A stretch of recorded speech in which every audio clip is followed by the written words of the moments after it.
성탄절은 예수님이 탄생하신 날인데 어디에도 예수님이 없어요. 선물, 백화점, 마트, 연말연시, 크리스마스까지도 예수님이 빠졌어요.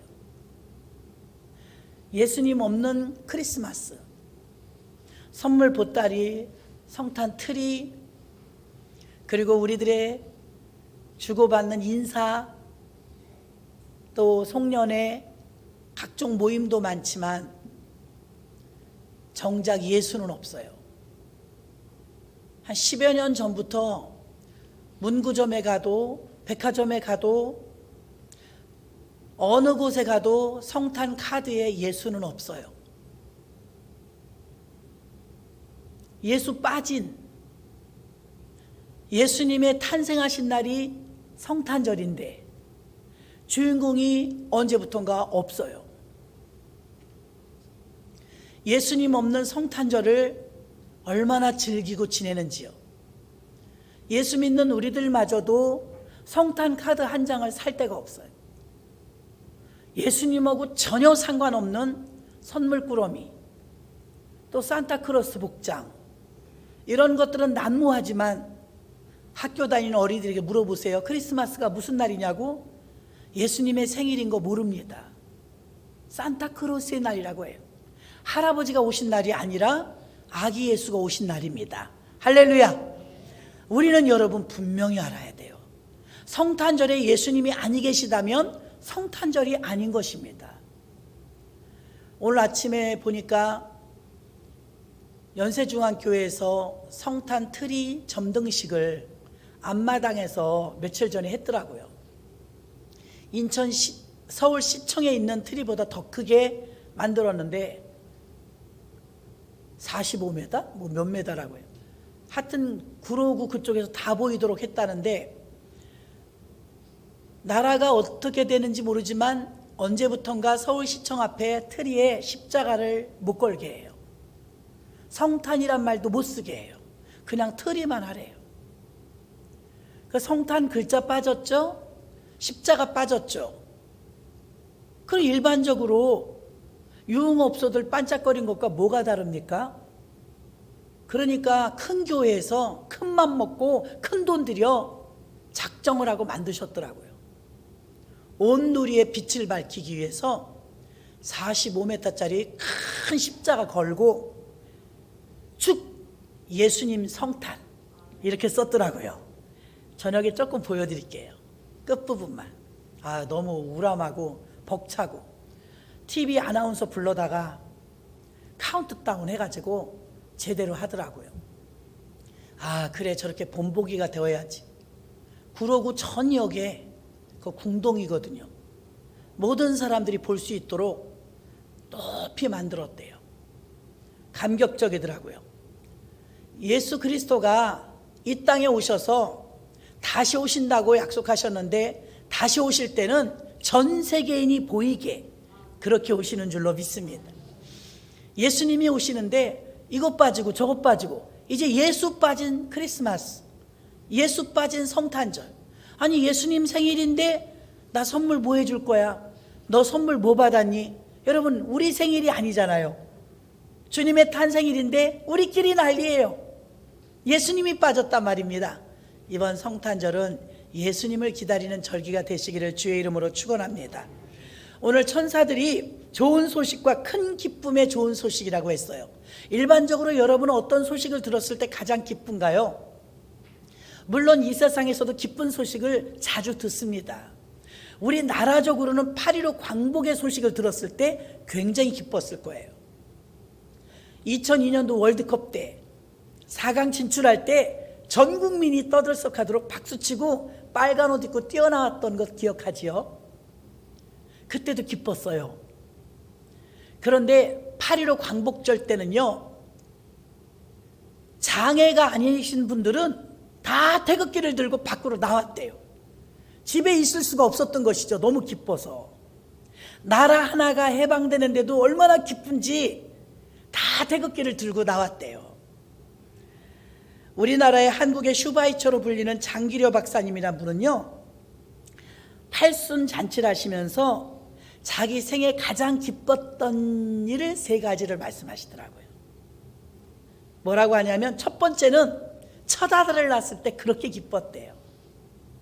저도 기뻤던 것 같아요. 자녀를 처음 생산했을 때 너무 기쁘죠. 아들을 낳았을 때 참 기뻤대요. 두 번째는 일제의 압제 속에서 억압받고 살다가 손기정 선수가 올림픽 마라톤 가갖고 금메달 땄을 때 그 소식을 듣고 체증이 내려가는 것 같아갖고 그렇게 기뻤대요. 세 번째는 예수 그리스도를 영접하고 중간에 예수를 영접한 거예요. 예수 그리스도를 영접하고 자신을 위해서 이 땅에 예수님이 오셨다는 그 사실을 받아들일 때, 인격적으로 받아들일 때 천하를 얻은 것처럼 기뻤대요. 아멘. 그래서 여러분, 장기려 박사님이 이렇게 말했습니다. 첫 아들을 낳았을 때도 기뻤고 손기정 선수가 올림픽에서 메달 땄을 때도 기뻤는데 이 두 개의 기쁨보다 더 큰 기쁨이 예수 믿고 구원 얻은 기쁨이었대요. 예수님이 오시는 기쁨이 더 컸다는 것입니다. 할렐루야. 그런데 여러분 얼굴을 보면 안 기쁜 것 같아요. 아유, 목사님, 내가 얼마나 심란한 줄 알아요? 내 복잡합니다. 여러분, 이런 기쁨은 육적인 기쁨을 말하는 것이 아닙니다. 세상에서 얻을 수 없고 인간이 할 수 없는 엄청난 일을 해결해 주었을 때, 그때의 그 기쁨은 천사들이 오늘 말하는 것도 좋은 소식에 큰 기쁨을 전한다고 했는데 일반적으로 우리들 일상사에서 일어나는 그 기쁨이라면 이렇게 말하지 않았을 것입니다. 천사 메신저까지 보내서 이 소식을 전할 때는 인간 세상에서는 얻을 수 없는 기쁨, 참 기쁨을 말해준다 이 말입니다. 그것이 바로 예수님이 오시는 사건이었는 줄로 믿습니다. 그러면 예수님의 탄생 소식이 왜 우리에게 기쁨일까요? 나하고 무슨 상관일까요? 예수님이 탄생하셨는데 기쁘기는 기쁘지만 왜 그것이 그렇게 큰 기쁨이며 오늘 기쁨 주일까지 우리가 지킬 정도로 기쁨일까? 첫째는 높고 높은 보좌 위에서 낮고 천한 곳에 오셨는데 그냥 이 소리는 너무나 많이 들었기 때문에 타성에 젖었습니다. 다시 말하면 아담과 하와를 만드시고 에덴 동산에서 처음으로 우리 인간을 살게 하실 때 영원히 죽지 않도록 영생을 우리 안에 넣어주셨어요. 죽지 않도록 만들었다고요. 그런데 어떻게 되었습니까? 선악과를 먹음으로, 죄를 지음으로, 불순종함으로, 그 죄가 사람 속에 들어감으로 죄가 우리 인간을 오염시키기 시작하면서 우리의 양심은 마비되어지고 죄로 말미암아 서서히 굳어져서 죽어가고 있어요. 그래서 어떻게 되었느냐? 도저히 이 삶에 대한 희망과 소망이 없을 때 에덴 동산, 생명의 동산에서 뚝 떨어졌는데 여기는 타락의 장소예요. 죄악의 장소예요. 이곳과 이곳은 전혀 다른 곳입니다. 근데 이곳에 있어야 될 사람이 떨어져 버렸어요. 나락으로. 근데 이곳에서는 도저히 살아날 가망이 없고 생명이 없어요. 영원히 사는 생명이 없어요. 아우성을 치면서 죄에 쩔어들어가 죄의 삭은 사망이라 죽어가고 신음하고 있을 때, 그때 누가 오셨느냐? 우리가 SOS를 치지 않았는데도 우리가 죽어가는 걸 보고 안타까우셔서 높고 높은 보좌 위에서 낮고 천한 곳까지 우리를 살리러 오셨습니다. 제가 아까도 말씀을 드렸는데 두 가지를 예화를 말씀드릴게요. 둘 다 실화인데요. 하나는 외국에서 있었던 일인데 어제 잠깐 봤습니다. 영상을 통해서. 아스팔트 공사를 하던 운전기사가 아스팔트 공사를 끝내고 남은 찌끼를 끈적끈적한 거요. 들에다 버렸어요. 남은 걸 버리고 그냥 갔어요. 그렇게 하면 안 되는 거라네요. 그 지나가던 개가 그걸 밟았어요. 유기견인가 봐요.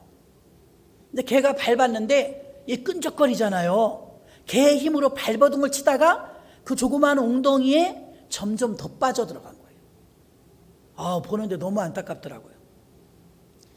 개가 발버둥을 치다가 이 아스팔트는 점점 굳어 들어가고 있고, 나중에 이렇게 귀도 다 막히고 이렇게 요만큼만 남았어요. 얼마나 우는지 개가 심각한 얼굴로, 공포에 질린 얼굴로 생명이 왔다 갔다 하니까 아무리 짐승이지만 막 우는 거예요. 어느 아저씨가 운전을 하고 가는데 개가 자꾸 우는 소리가 들리니까 거슬려요. 그래가지고 내려봤어요. 내려서 소리가 나는 쪽으로 갔더니 개가 그러고 있는 거예요. 다 큰 개예요.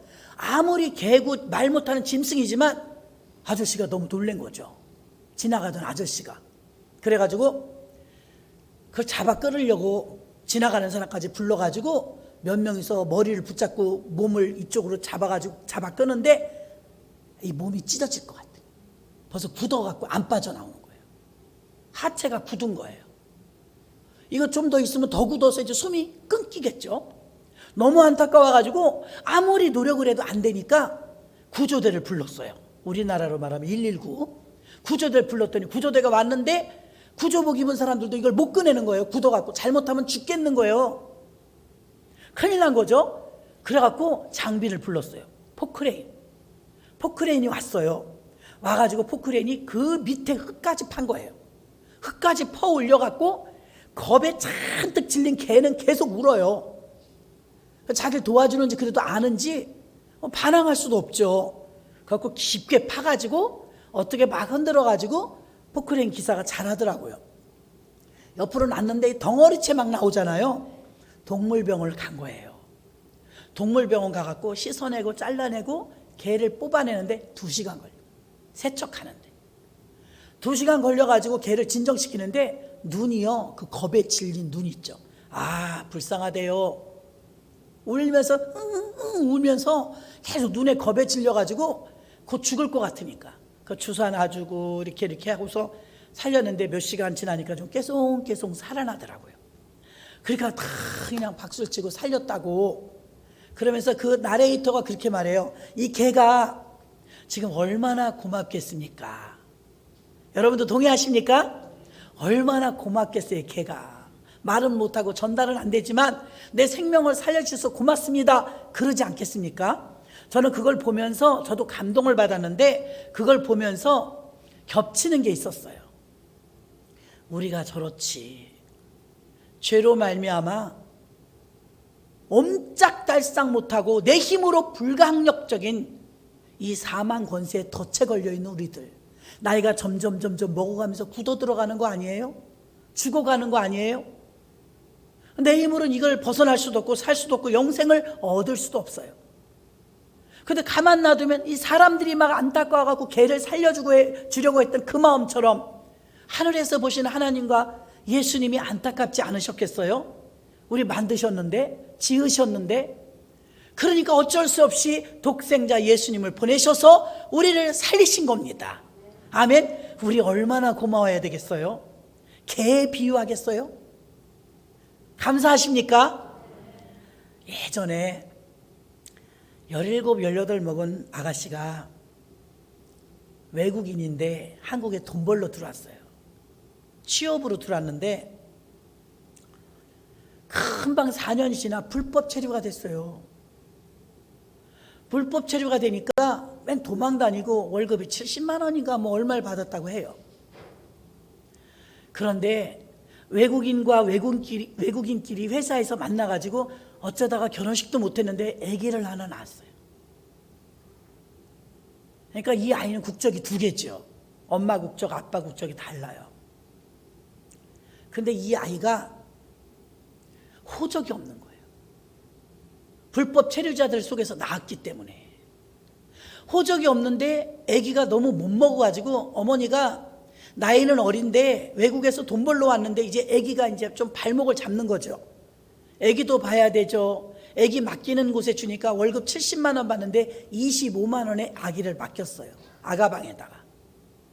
맡겼는데 얼마나 얘가 색깔 피부색이 다르니까 한국 아이들이 왕따를 시켜가지고 못 먹고 얼굴도 못 피고, 아니 아프리카에서나 볼 수 있도록 배꼽이 톡 튀어나오고 배가 이만큼 나왔어요. 그게 영양실조에 나타나는 증상이라 하더라고요. 배꼽이 일만큼 튀어나오고 배가 볼록, 여자아이인데. 그러니까 처음 그 아이를 봤을 때는 어떻게 사람 되려나 그랬어요. 저가 만난 건 3살 때였습니다. 그래서 우리 동네가 철거되기 전이었습니다. 교회 옆에 사는데 요그마한 움막에서 살아요. 너무 안타까운 거예요. 돈도 벌어야지, 아기도 키워야지. 그러다가 불법 체류로 아기가 임신한 줄 모르고 그 아기 아빠는 본국으로 추방당했어요. 필리핀으로. 그러니까 아기가 있는 줄도 몰라요, 아빠는. 근데 점점 배가 불러오는 거예요. 아기를 낳았잖아요. 제가 봤을 땐 3살이었는데 아기가 배꼽 톡 튀어나오고, 그래서 우리 교회 권사님 중에 한 분에게 제가 부탁을 했어요. 권사님, 아가방에 25만 원 주는데 애가 제대로 못 먹어갖고 언제나 구석에서 이렇게 쪼그리고 앉아있어요. 언제나 구석에서 주눅이 들어가지고 늘 눈치 보는 게 습관이 됐어요. 너무 불쌍하더라고요. 피부는 까매가지고. 너무 안타까워서 우리 교회 권사님은 자기 남편이 환자라서 어디 일을 못 다녀요. 생활은 어려운데, 그래서 마침 잘 됐겠다 싶어서 기도하고서, 권사님, 그 아가방에 주는 돈을 권사님 주라 할 테니까 얘 좀 봐줘. 너무 불쌍해. 좀 걷어 먹여야 애가 배가 좀 어떻게 정상이 될 텐데 이걸 어떻게 하나하나 해결을 해야지. 그랬더니 그 권사님도 성령의 사람이라 아유, 돈 안 받아도 해야지요. 그러면서 25만 원 아가방에 주던 것을 이 권사님 주니까 25만 원을 받아갖고 30만 원어치를 먹이고 입혀요. 믿음으로. 아니, 불우이웃도 돕는데, 그러면서 진짜 자기 자비량을 들이면서 아기를 지극정성 이유식 다 해서 먹이고, 하루가 다르게요. 아기다 보니까 1달, 2달 변하면서 애가 좀 하얘져요. 배도 좀 들어가고 점점 얘가 이렇게 이쁜 애였어? 눈 쌍꺼풀도 깊고 이뻐졌어요. 아유, 무럭무럭 잘 크는데 5살, 6살 되니까 유치원을 가야 돼요. 그 다음에 학교를 가야 돼요. 큰일 났어요. 호적이 없어요. 이걸 백방으로 알아봐도 안 된대요. 무슨 방법이 있냐니까, 불법 체류니까 걸리면 추방당해야 되니까 본국으로 가서라도 아기를 어떻게 키워야 되지 않냐. 안 간대요. 돈 벌어 갖고 가야 된대요. 야, 이거 큰일 났구나. 그래서 어떻게 하는 방법이 있을까 그랬더니, 가능만 하다면 한국인 사람 만나서 결혼하면 아이를 올릴 수가 있대. 아, 그런 방법이 있구나. 기도했어요. 기도하면 그것이 꼭 우리들한테 문제가 오잖아요. 그래서 기도했는데 참 은혜 가운데 성실한 청년이 하나 있었는데 단 노총각이야. 나이가 많아. 근데 이 아가씨는 미혼모지만 나이가 20 간 넘었나? 하여튼 어려요. 그래갖고 얼레리 꼴레리 잘 돼가지고요, 따다단 했어요. 그래가지고 이 아이가요, 학교 가기 전에 호적에 등재가 됐어요. 그래갖고 학교 갈 때 딱 취약 통지서가 나왔어요. 저는 이제 그 다음부터 걔만 보면 은혜가 되는 거예요. 아유, 큰일 날 뻔했어.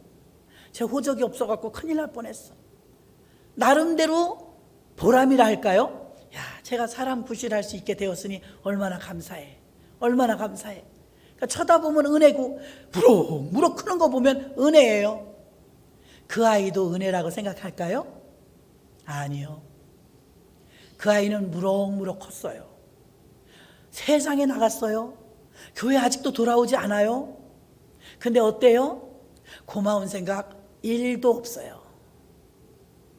그 새아버지가 아니라면 호적을 올릴 수가 있었겠어요? 정상적인 한국인의 활동을 할 수가 있었겠어요? 지금도 직장생활하면서 돈 잘 벌겠지만 얼굴도 예뻐요. 사람 구실을 제대로 하고 있다, 이 말입니다. 그런데 자세히는 제가 요즘은 모르지만 아나무인이에요. 감사 몰라요?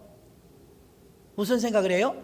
저런 나이 많은 아버지를 만나갖고 우리 엄마가 고생한다. 무슨 수를 써서라도 이혼시켜야 된다. 이런 위주의 마음을 가지고 있는 듯하여 마음이 아파요. 자, 무슨 말이냐면 아까 강아지 얘기를 했습니다. 강아지가 얼마나 고마웠겠냐고. 그 마음이 우리 마음입니다. 자, 이 아이를 보면 저는 지금도 그 아이가 아직 은혜를 모르고 감사를 모른다 할지라도 저는 생각만 해도 지금도 감사해요. 하나의 인생을 살려냈기 때문입니다. 아멘.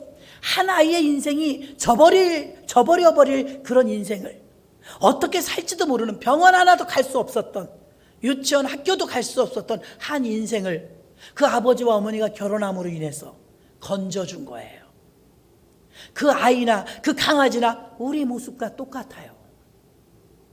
할렐루야. 우리는 감사할까요? 예전에도 말씀을 드렸습니다. 요즘은 암이 얼마나 많아요? 큰 교회에서 그 점등시간 그 교회에서 있었던 일이에요. 굉장히 부자가 암이 걸린 거예요. 6개월밖에 못 산대요. 그래갖고 대학병원에 입원을 했는데 성도가 너무 많으니까 신방을 목사님이 못 가셔요. 그런데 어떻게 때를 써서라도 신방을 해달라는 거예요. 그 목사님이 신방을 가셨어요. 바쁜 와중에도 암 환자니까 6개월밖에 못 사니까. 그래서 생명을 걸고 정말 눈물로 기도를 해주시고 오셨어요. 예배드리고. 기가 막힌 것은 그 다음에 이 사람이 치료받았어요. 그래서 이 사람이 굉장히 부자예요. 그래가지고 그 다음 주에 퇴원하고 이제 처음 교회로 오는데 교회가 들뜬 거예요. 그 부자가 6개월밖에 못 산다는데 목사님 그 바쁜 여정 속에, 목사님도 몸이 좀 불편하신데 가서 몇 번이나 가서 기도해드리고 해갖고 이 사람이 치료받았으니까 이 사람이 아마 감사한금을 어마어마할 거다. 부자니까. 생명이 살았으니까 무엇이 아깝겠는가. 저 사람은 아마 헌금을 엄청 많이 할 거다. 이렇게 생각들을 했는데, 그렇게 생각한 이유가 자기가 몇 부 예배에 오겠다고 전화를 했대요. 너무 기뻐서 내 손으로 가서 감사헌금을 드려야 되겠다고. 그러니까 그 소리를 전화로 받은 교회 식구들이, 와, 은혜를 안 해. 이제 부자니까 헌금을 얼마나 많이 할까. 그리고 이제 왔는데 예배 시작했는데 중간에 들어오더래요. 얼마나 감사한지 새 생명을 얻었다고 한복 입고 왔더래요. 한복 입고 왔으면 뒤에 그냥 앉으면 되는데 앞으로 오더랍니다. 교회가 굉장히 커요. 15,000평이에요.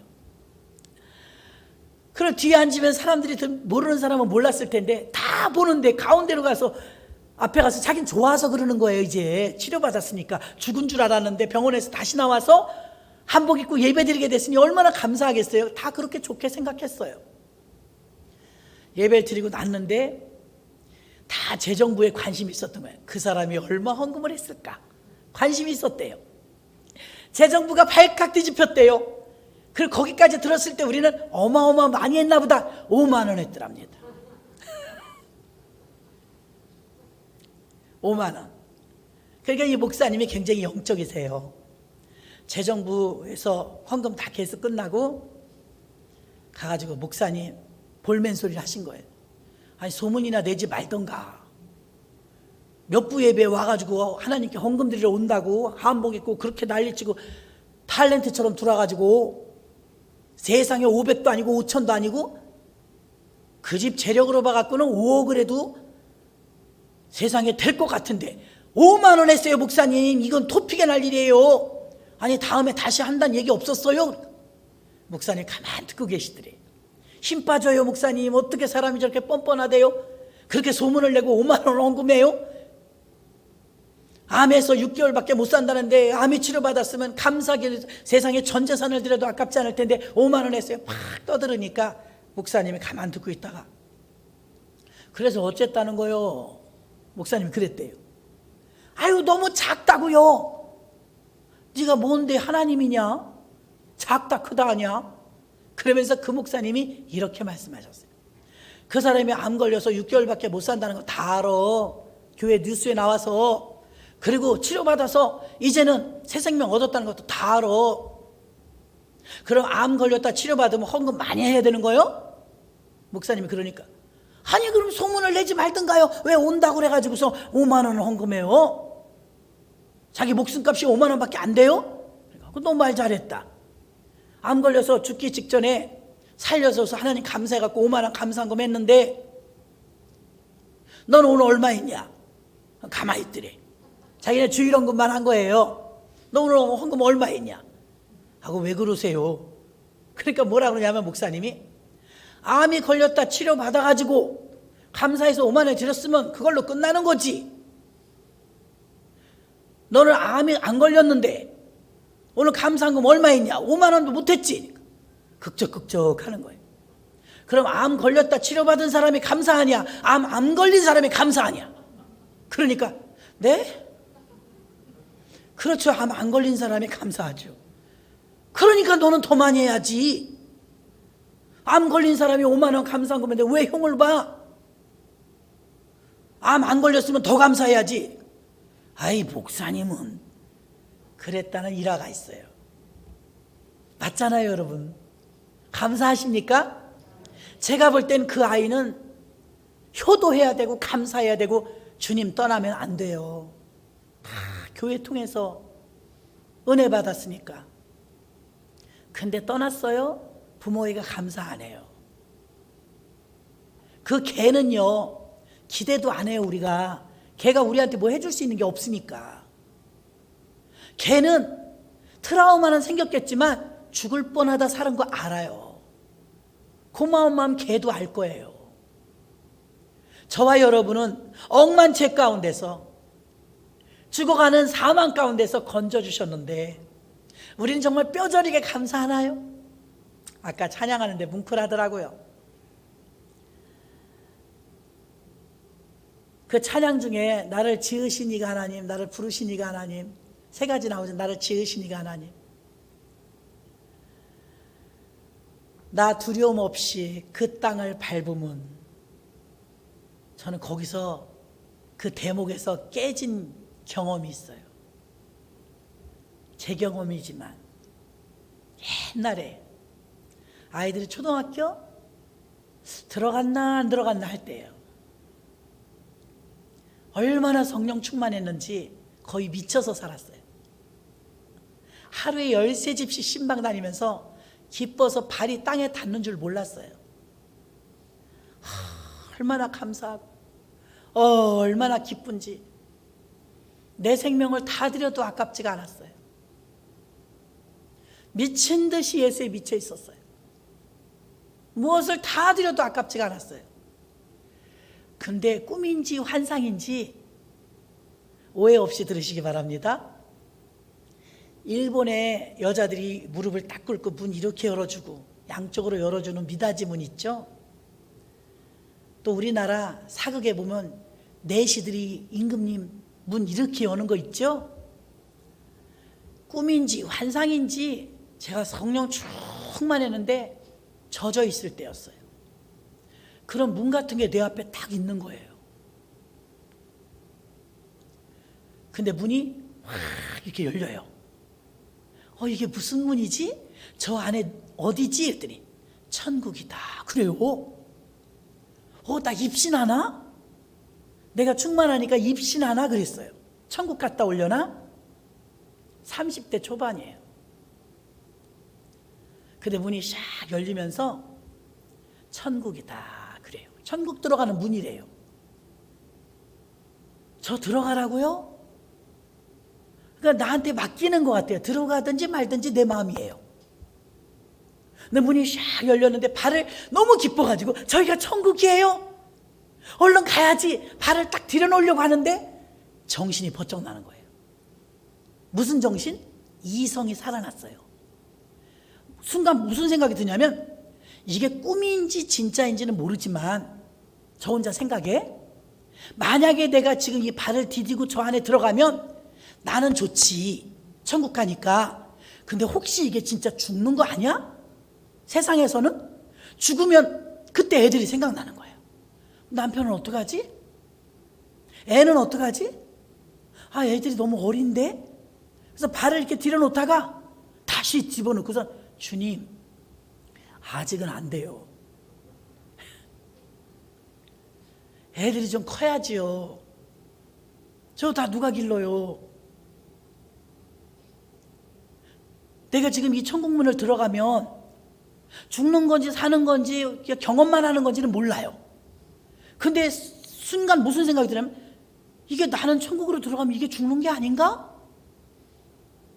그럼 우리 애들은 나는 천국 가서 좋은데 애들은 어떡하지? 걱정에 탁 들어오니까 발이 들어가다가 다시 나온 거예요. 그러니까 아까 찬양을 듣는데 나 두려움 없이 그 땅을 밟으면 나를 그런 찬양 복음성가 후렴 있죠. 그리고는 다 잊어버리고 수십 년 살았어요. 수십 년. 몇 년 전에 2년 3년밖에 안 됐어요. 몇 년 전에 우리는 항상 음악을 틀어놓거든요. 찬양을. 그 내가 기도하는 자리에서 계속 기도하는데 이 찬양이 나오는 거예요. 하나님의 은혜. 이게 계속 음악에서 하나님의 은혜 찬양이 나오는데 눈물이 나더라고요. 그 손을 들고 하나님께 기도하고 있었어요. 주여. 근데 그 찬양의 대목 가운데 나 두려움 없이 그 땅을 밟으면 나를 지으신 하나님의 은혜 이러면서 그 문이 다시 열리는 거예요. 몇십 년 만에 천국의 문. 그 문이 샥 열리는 게 또 보이는 거예요. 그래가지고 겹쳐져 이게 언젠가 본 것 같은 그 느낌. 그래서 이거 뭐예요 하나님? 내가 어떤 분의 생명을 놓고 기도할 때였어요. 생명을 걸고 기도하라는 마음이 오더라고요. 그래서 막 기도하는데 그 찬양하는 대목이 나 두려움 없이 그 땅을 밟으면 거기서 막 부각이 되면서 두려움 없이 그 땅 밟을 수 있냐는 거예요. 다시 물어보시는 거예요. 수십 년 만에. 와 이거 중대사인데 아무도 없이 나 지금 혼자 하나님하고 나하고 독대하는 거예요. 문이 샥 열려요. 그 옛날에 한번 본 그 문이. 이게 무슨 문이지? 천국의 문이다. 또 그래. 생각을 해봐야 되잖아요. 그때 내가 거기를 덥석 왜 못 들어갔냐면 아이들이 어린 것이 걸렸어요. 그 수십 년이 지났는데 다시 그 문이 열렸을 때 너 이 땅을 밟을 수 있냐는 마음이 와요. 그 발을 다시 내가 들어야 되는데 생각을 해봤어요. 하나님, 만약에 지금 나는 기뻐서 기도를 깊이 하다가 생명을 걸고 생명을 놓고 기도하다 보니까 생명을 걸으라는 마음이 왔는데 여기에 내가 발을 들여놓으면 천국 가면 죽는 건가요? 물었어요. 대답이 없어. 캐션 마크에 나한테 그냥 달려있어요. 어쩌면 죽는 건지도 모르겠더라고요. 그래서 내가 곰곰이 생각해봤어요. 그때는 내가 애들 때문에 그랬는데 애들을 생각하니까 아들도 딸도 결혼했고 다 자기 충분히 살고 이제는 더 이상 부모님이 없어도 살겠더라고요. 굉장히 중대사예요. 저한테는 그 짧은 시간이었는데도. 그러다가 이제 다시 주님의 은혜를 기억하면서 손을 들었어요. 주님, 오케이. 준비됐습니다. 괜찮아요. 지금은. 가도 돼요. 하나님께 맡길 수 있어요. 우리 교회를 세우신 분이 하나님. 증축도 다 했고 하나님이 하실 줄 믿습니다. 그리고 다 맡길 수 있어요. 이제 하나님이 원하신다면 새 땅을 밟을 수 있어요. 그리고 제가 발을 딱 들고 넣으려고 하는데 샥 없어져 버렸어. 지금도 막 주여 소름이 돋네요. 하나님이 물어만 보신 거예요. 이삭을 바칠 때처럼. 너 드리겠느냐? 못 드리죠. 자식을 드리라는 거예요. 드렸는데 애는 안 드려졌잖아요. 살았잖아요. 테스트 하시더라고요. 생명을 거는 기도할 때요. 이 관문이 꼭 있어요. 암 환자들 특히 한번 마지막까지 갔다 오죠. 저는 암 안 걸렸는데도 거기까지 갔다 왔어요. 근데 그 30대 때는요. 그때는 제가 주춤해서 못 갔다니까요. 근데 다행인 것은 세월이 그렇게 많이 흘렀는데 지금은 똑같은 그 모습이 재현되니까 제가 하나님 오케이 준비됐습니다. 이제 아이들 다 컸고요. 교회 증축도 건축도 했고요. 그러면서 제가 주저리 하나님한테 얘기하는 거예요. 준비됐습니다. 두려움 없이 그 땅을 밟을 수 있습니다. 이거 굉장히 한참 생각했어요. 짧은 시간이었지만. 그리고 발을 딱 디디려고 발을 들었는데 문이 샥 없어지고, 또 올까봐 겁나. 제가 그때도 믿음이 있어야 되는데 믿음이 어떻게 변할지 모르잖아요, 여러분. 이해가 되십니까? 이해 못하실 거예요. 자, 우리가 나락에서 떨어지면 영원히 사는 생명의 자리에 못 가는 거예요. 우리 힘으로는. 여기서 죄악 가운데서 허우적거리다가 지옥 가는 거예요. 그게 코스예요. 근데 우리가 굳어져 가고 죽어져 가는 모습을 볼 수가 없으니까 예수님이 우리를 살리러 이 땅에 오신 거예요. 높고 높은 곳에서 아예 나락으로, 이 더러운 곳으로 오신 거예요. 그러니 여러분, 우리는 구원의 여망이 없는데 주님이 우리에게 오셨으니 성탄이 왜 기쁘냐? 주님이 우리에게 오셨기 때문에 기쁜 거예요. 이 땅에 오셨기 때문에. 마태복음 1장 21절에 아들을 낳으리니 그 이름을 예수라 하라. 이는 그가 자기 백성을 저희 죄에서 구원할 자임이니라. 예수는 죄에서 구원하러 오신 것이고 사망에서 구원하러 오신 것이지 우리 복 주려고 오신 거 아닙니다. 돈 주려고 오신 거 아닙니다. 그래, 예수를 잘 믿으면 돈도 복도 다 받죠. 목적은 그게 아니에요. 우리의 구원이 목적입니다. 죄의 문제를 무효화시키는 거, 무거운 죄의 짐을 무효화시키는 게 하나님의 목적인 줄로 믿습니다. 우리도 거짓말을 하거나 남을 속이면 양심의 가책이 느껴지잖아요. 그래서 죄 짓고는 못 산다고 말하죠. 다윗도 허물의 사함을 받고 그 죄를 가리우는 자는 복이 있도다라고 고백했어요. 아담의 후손인 우리는 DNA를 타고났기 때문에 그 죄가 죄로 우리에게까지 죄가 전수됐어요. 아무리 깨끗하게 살아도 우리는 의인이 될 수 없어요. 죄로 그렇게 굳어가고 있고 지옥 백성으로 지금 죽어가고 있고 사망이 우리를 덮치고 있는데 강아지가 마지막 신음을 하듯이 우리는 신음할 뿐이에요. 그 소리를 들으시고 최초의 선교사로 예수님이 이 땅에 오셨으니 그래서 성탄절은 기쁜 겁니다. 두 번째로 성탄절이 왜 우리에게 기쁨이냐? 부활로 오셨기 때문에 기쁨인 줄로 믿습니다. 예수님이 십자가에 달려 죽으시고 고난을 당하시고 나를 대신해서 죄를 사해 주셨는데 죽음으로 끝났다면 우리도 소망이 없어요. 그래서 죽음으로 끝난 것이 아니라 그 죽음을 이기고 사망 권세를 이기고 코로나를 왜 두려워해요? 죽을까 봐거든요. 죽음이 인간은 뚫지 못하는 과제예요. 가장 힘든 문제예요. 죽음의 관문이 우리에게는 가장 큰 숙제예요. 가장 큰 두려움입니다. 초대 사도행전 교회들이 어째서 순교를 기쁘게 받아들였을까요? 죽음을 초월했기 때문인 줄로 믿습니다. 부활신앙이 있기 때문에 죽음이 두렵지 않았어요. 죽어도 사니까. 요한복음 11장 25절로 26절 보니까 무릇 살아서 나를 믿는 자는 영원히 죽지 아니하리. 이것을 내가 믿느냐? 예수께서 가라사대 나는 부활이요 생명이니 나를 믿는 자는 죽어도 살겠고. 아멘. 우린 죽어도 살아요. 왜요? 영생을 예수님께서 십자가에서 대가를 지불하시고 우리의 죄를 사해 주시며 그 십자가에서 죽으신 예수를 믿으면 우리는 구원받습니다. 그 십자가 예수를 믿으면 우리는 죽음에서 사망에서 부활의 백성으로 예수 부활 내 부활이 되어서 우리는 부활이 되는 줄로 믿습니다. 이제는 죽음이 끝이 아닙니다. 죽음 그 이후에 부활이 있음을 믿으시기를 바랍니다. 그래서 우리는 성탄절이 왜 기쁨의 절기냐? 우리가 죽어서 끝나는 것이 아니라 죽음 이후에 부활이 있기 때문에 부활의 신앙을 우리에게 주셨기 때문에 기쁨의 절기인 줄로 믿습니다. 장사 지내고 3일 만에 살아나셨습니다. 죽음 문제가 너무나 심각합니다. 세상에 장례를 가보면요, 우리 믿는 자들은 목사면 목사, 권사면 권사, 성도면 성도 십자가를 긋고 우리 직분이 붙어요.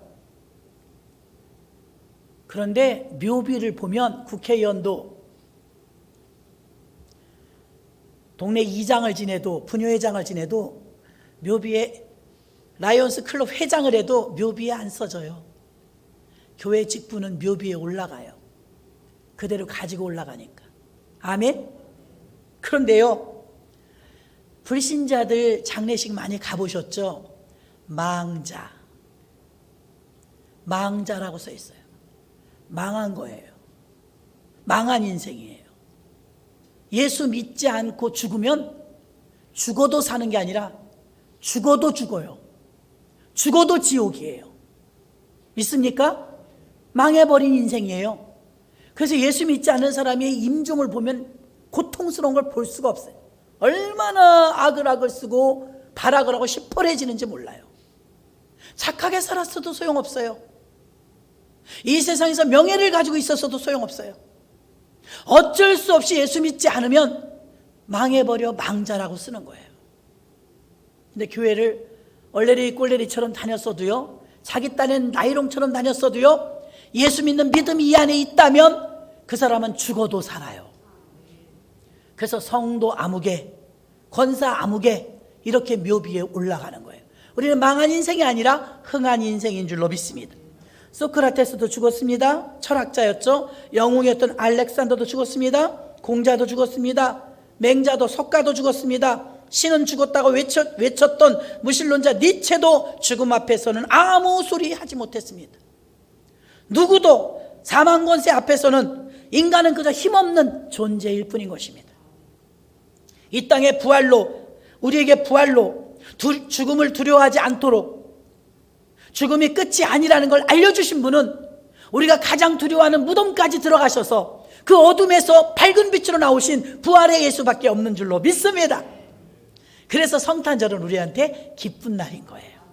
마지막 세 번째는 하나님이 우리와 함께 하셔. 오늘 본문에 임마누엘이라고 했습니다. 마태복음 1장 23절에 보라 처녀가 잉태하여 아들을 낳을 것이요 그 이름을 임마누엘이라 하리라 하셨으니 이를 번역한즉 하나님이 우리와 함께 계시다 함이라. 아멘. 하나님이 우리와 함께 하시기 위해서 오셨기 때문에 구약에는요, 아브라함도 노아도 모세도 여호수아도 다윗도 가끔 만나셨어요.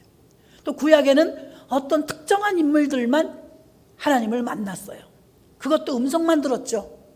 신약 시대가 돼갔군요. 일반인도 가난한 자도 소외된 자도 예수님과 함께 거닐었고 안수기도 받았고 함께 식사했고 함께 거닐 수 있었어요.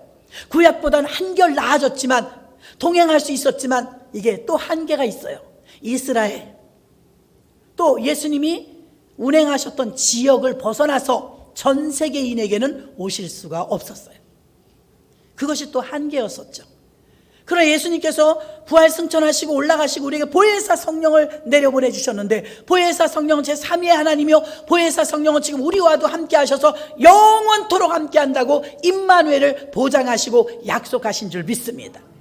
성탄절이 왜 기다려지느냐? 임마누엘 하나님이 나와 함께 하시려고 영원히 떠나지 않는다고 약속하셨기 때문에 바로 임마누엘 하나님이 오시는 날이라 우리와 함께 하시러 오시기 때문에 그 약속 때문에 예수님은 우리와 함께 계신 임마누엘 주님을 믿기 때문에 우리는 제한되게 만나는 것이 아니라 언제나 함께 할 수 있으므로 성령 하나님과 우리와 함께하는 임마누엘 하나님이 오시는 날이라 우린 기뻐해야 될 줄 믿으시기를 바랍니다.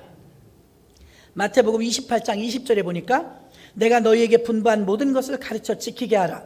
볼지어다 내가 세상 끝날까지 너희와 항상 함께 있으리라 하시니라. 세상 끝날까지 너희와 항상 함께 있으리라 하시니라. 조용기 목사님 어릴 때 얘기하잖아요. 초등학교 6학년인데 할머니가 길렀대요. 동생은 부모님이 길렀는데 할머니가 과수원을 하셨대요.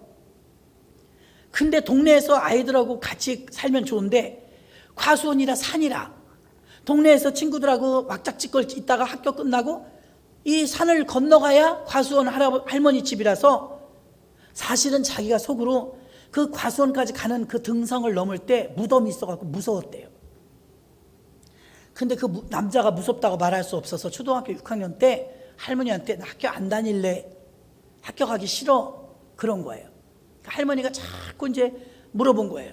그래도 학교를 다녀야지, 남자가 배워야지, 너 솔직히 말해봐, 왜 학교 가기 싫어? 그랬더니 이제 말을 하는 거예요. 할머니 나 무서워. 왜 우리는 동네에서 안 살고 이렇게 산속에 살아? 나 여기 산 넘어오는 거 정말 너무 무서워서 학교 다니기 싫어.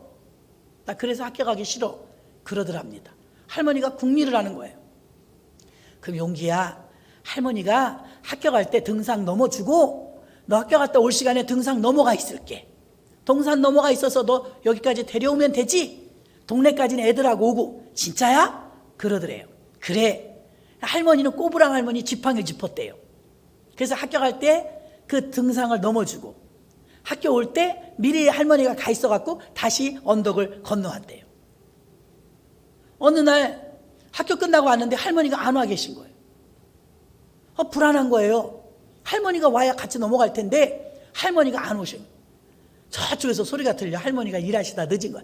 용기야, 용기야 부르면서 오시는 거예요. 할머니, 이 할미 여기 있어. 어여 와. 할머니 왜 이렇게 늦었어? 일하다 늦었어. 걱정 말고 건너와. 할미 가고 있어. 알았어. 할머니 목소리 들으니까 신이 나서 막 가는데 소리가 안 나. 할머니, 어여 와. 가운데서 만났어요. 할머니 만나니까 신나서 집에 왔는데 나이가 돼서 중학교 가고 고등학교 가고 나중에 생각을 해보니까 어이가 없더래요. 자기 6학년이고 할머니는 지팡이 짚은 할머니였대요. 뛰어도 자기가 잘 뛰고 때려도 힘을 쐬도 자기가 힘이 센데 세상에 자기 혼자 가면 힘들고 무섭고 꼬부랑 할머니가 무슨 힘이 있다고 할머니 목소리만 들어도 안 무섭더랍니다. 이해가 되십니까? 임마누엘은 이와 같아요. 혼자 아프면 무서워요. 혼자 우울에 빠지면 두려워요. 혼자 고독을 만나면 견딜 수 없어요. 그때 임마누엘을 생각하세요. 주님이 함께 하십니다. 힘들고 어려울 때 세상 끝날까지 내가 너와 함께 하리라. 내가 믿음의 눈으로 보면 주님이 나와 함께 하심을 느낄 수 있을 거예요. 주님 하고 부르세요.